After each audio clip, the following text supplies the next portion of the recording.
أصدر المحقق العدلي في جريمة مرفأ بيروت القاضي طارق البيطار قرارا بإخلاء سبيل 6 من الموقوفين من أصل 25 موقوفا في الملف.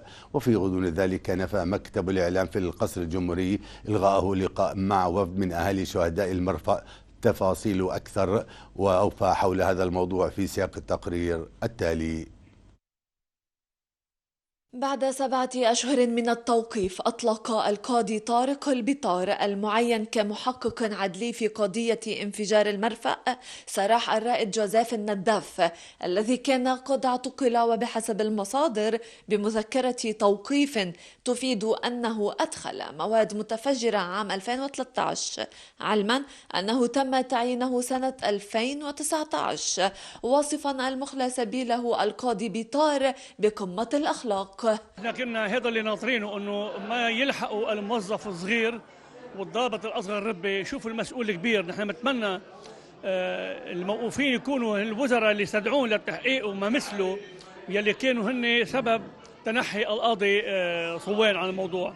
نحن بنطلب من القضاء اليوم ما يوفر كبير، ما في كبير قدام دم الشهداء، يستدعي حدا ملاح كل الحصانات قدام دماء الشهداء تسقط.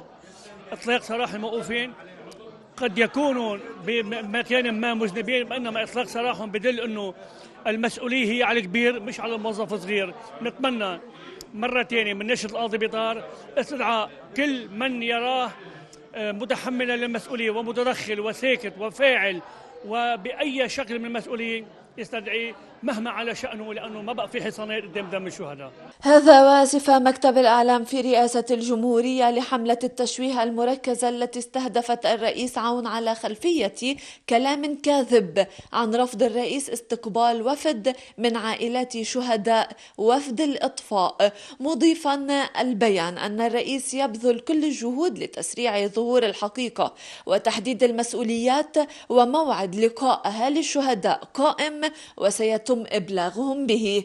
جوائل مارون لصوت العرب، بيروت.